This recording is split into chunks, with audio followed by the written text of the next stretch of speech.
सभिनी खे सभ खां पहिरीं त अॼु त डेमो क्लास हुयो, हिकिड़ो एक्सपीरियंस हुयो, उन सां गॾोगॾु तव्हांजी डिसिप्लिन जे बेसिस ते बि हुयो। अल्हम्दुलिल्लाह तव्हांखे क्लास तमामु बहितर लॻो हूंदो। उन सां कुझु रूल्स ऐं रेगुलेशन जे बेसिस ते मूंखे ॻाल्हाइणो हुयो ऐं इन जे लाइ कुझु टाइम तव्हां खां वठंदुसि। अॼु जीअं क्लास जे सेटअप जे बेसिस ते ॻाल्हायूं त सभ खां पहिरीं त कुझु जियूं बि असां जूं ऐं कुझु दोस्त असांजा कैंडिडेट्स जेके बि आहिनि उहे कुझु लेट आया। लेट अचण जे करे असांजी क्लास डिस्टर्ब थिए थो। काइंडली सो हाणे लेट न कयो ऐं पंहिंजे जेको आहे सो टाइम ते अचो, ठीकु आहे।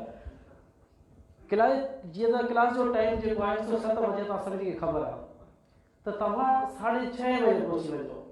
6:30 बजे पहुची पोइ जेको आहे हेठि तव्हां अटेंडेंस तव्हांजी हेठि थींदी। अटेंडेंस ॾेई करे पोइ तव्हां मथे क्लास में थियो। जेको उन खां बाद में आहे क्लास में को बि कैंडिडेट हिक ॿिए सां न ॻाल्हाईंदो। ख़ुशूसन मूं हींअर असां नोट इहो ई कयो आहे त कैंडिडेट इहो ई चाहींदो ॾिसे थो त टीचर को असांखे नथा ॾिसनि या टीचर पंहिंजो लॻो पियो आहे पढ़ाई में।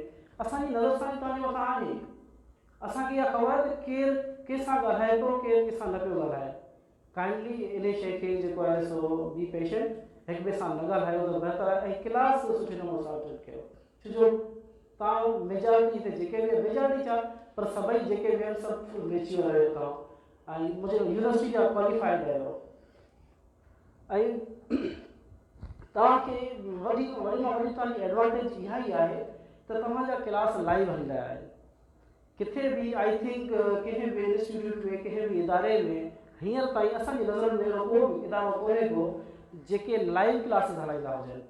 तव्हांजी वॾी एडवांटेज आहे तव्हां हिते क्लास अटेंड कयो था ऐं इन खे रिवाइज़ करे तव्हां पंहिंजे घर में ॾिसी सघो था। को बि स्टूडेंट यानी को बि कैंडिडेट इहो न सम्झे त असां हिते 300 रुपया ॾेई करे 3 महीननि जी रजिस्ट्रेशन ते असां आया हुआसीं। जस्ट हिते वेहंदासीं, क्लास अटेंड कंदासीं, सम्झ में अचे न अचे वेही रहंदासीं। बिल्कुलु ईअं न आहे। 15 डेज़ जे बेसिस ते तव्हांजी टेस्ट वरिती वेंदी ऐं नेक्स्ट जेको 15 डेज़ आहिनि उहे तव्हांजी परफॉर्मेंस ते हूंदा। जेकॾहिं तव्हां सुठी परफॉर्मेंस ॾेखारींदव, तव्हां एवरेज मार्क्स तव्हां खणंदव टेस्ट में त अॻिते तव्हांखे वरी तव्हांजा क्लास हली वेंदा। बाक़ी जेकॾहिं हिकिड़ो ज़ीरो स्टूडेंट आहे, उन कैंडिडेट आहे, उहो नेक्स्ट क्लास में नथो वञी सघे थो।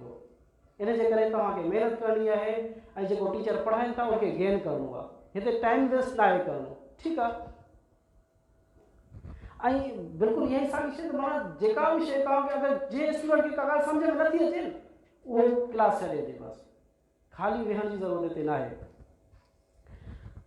मेन शइ जेका अॼु हिकिड़ी कमी मूंखे फील थी आहे उहा इहा थी आहे त जेके कैंडिडेट आया आहिनि उहे जेको गेट आहे, गेट जे साम्हूं बाइकूं बीहारनि था त काइंडली गेट थोरो ख़ाली कयो ऐं बाइकूं जेके कुझु साइड में कयो।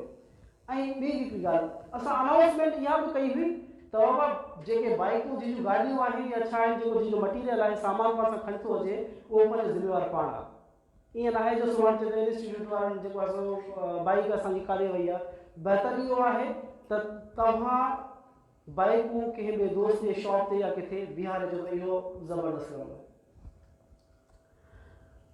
आहे। ऐं बाबा जेका बि शइ उस्ताद खां पुछणो आहे, टीचर खां तव्हांखे पुछणो आहे, उहो जेमहिल क्लास तव्हांजो एंड थिए थो त उन टाइम ते तव्हां टीचर खां सवाल कयो ऐं बी पेशेंट सॉल्व कयो, ठीकु आहे। ऐं उहा शइ जेका टीचर तव्हांखे पढ़ायो आहे उन मां ई उस्ताद खां सवाल कयो त बहितर आहे।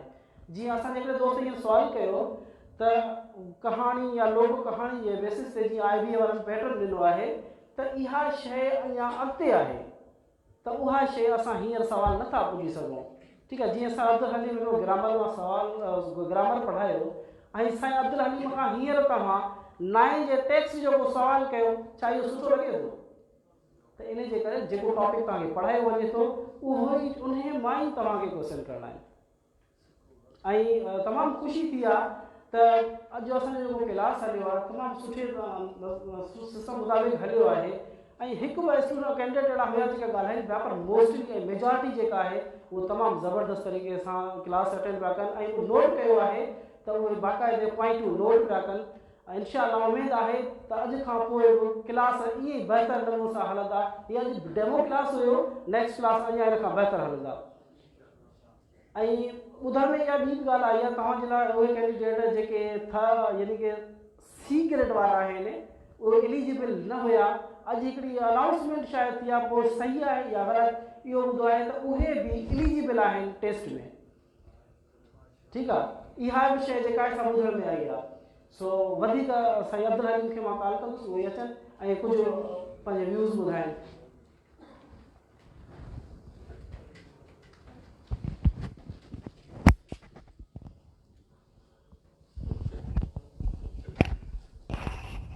मेहरबानी जी बाबू। पहिरियों नए स्पेक्ट्रम में पढ़ाईंदे गुज़िरियल कई साल थी चुका आहिनि ऐं एक्सपीरियंस आहे, पर अॼु पहिरें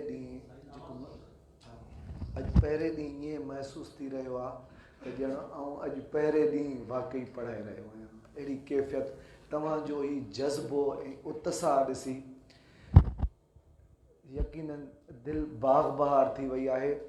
ऐं वॾी ॻाल्हि त डिसिप्लिन जेको नज़्मो ज़ब्त साईं ज़फ़र चयो हिकिड़ो ॿ जेके ॻाल्हाए उहो डिसिप्लिन जी भञ कड़ी कोन चइबी।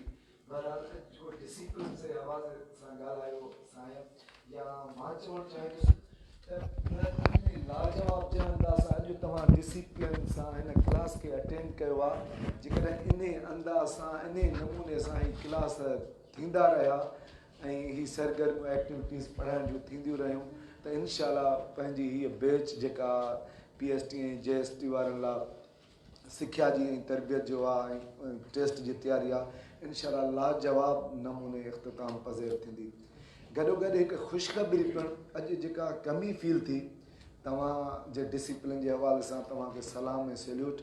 पर कमी जेका हिते बोर्ड ते लिखियो वञे थो काफ़ी स्टूडेंट पोइ हिते हुननि खे नज़र पवंदो हुजे।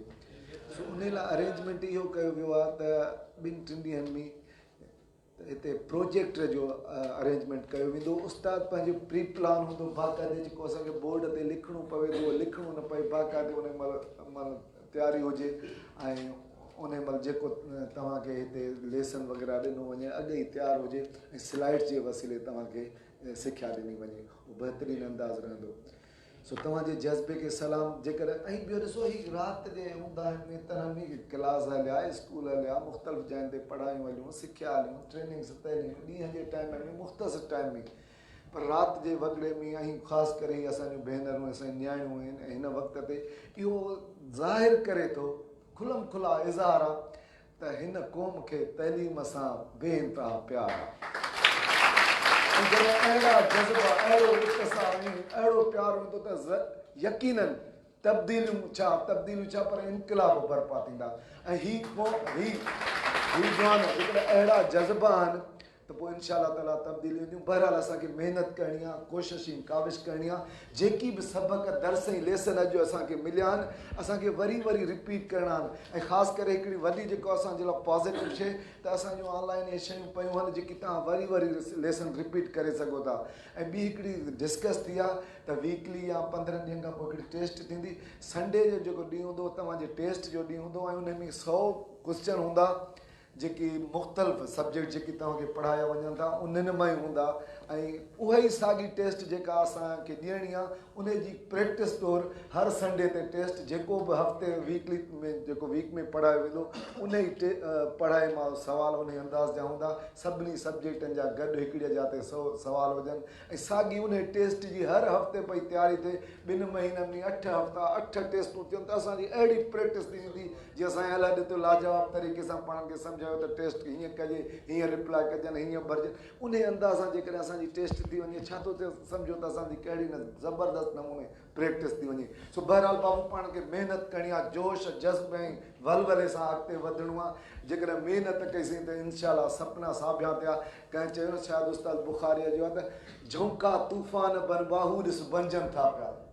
साईं झोंका तूफ़ान बनबा हू ॾिस भंजन था पिया, बरपट बुस्तान बनबा हू ॾिस भंजन था पिया। दुनिया में कुझु न रहियो आहे मुश्किल ओ साईं, महिनत सां सपना साबिया बनबा ओ हू ॾिस भंजन था। इंशाल्लाह कोशिशि कंदासीं त इंशाल्लाह हिकिड़ी तब्दीली ईंदी। छो चवंदा आहिनि न त बाबा कुदरत वारे हिकिड़ी असांजी क़िस्मत लिखी छॾी आहे। पर इंग्लिश जो हिकिड़ो कोल आहे त इंग्लिश जो कोल आहे हिकिड़ो त luck is not in your hand but work is in your hand.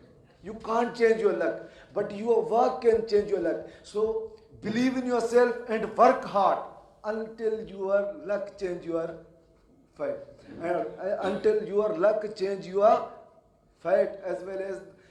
So we have to make the efforts.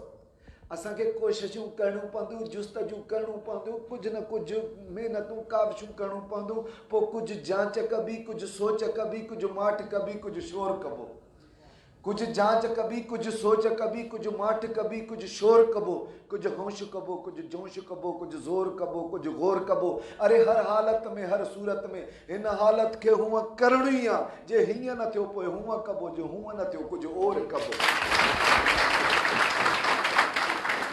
इरादे जिनके पुख्ता और नज़र खुदा पर हो, तला तुम खेज मौजों से वो घबराया नहीं करते। सो असां घबराया ना आहियूं, उदास ना आहियूं। राति जो वॻड़ो आहे, टाइम ॾाढो ॾुखियो आहे, पर तव्हांजो हिते अचणु, क्लास अटेंड करणु, ही नज़्मो ज़ब्त खुलम खुला इज़हार आहे त असां कुझु सिखणु चाहियूं था, कुझु हासिलु करणु चाहियूं था ऐं अॻिते वधणु चाहियूं था ऐं हिन प्यारी सिंध ऐं प्यारे वतन लाइ कुझु न कुझु करणु चाहियूं था। So thank U very much. इंशाल्लाह V will be.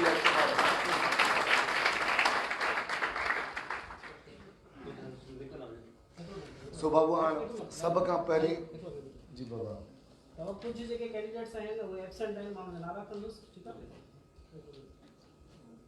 Roll number 2 में गर्ल्स में कुछ एब्सेंट आहिनि 2 3 आई थिंक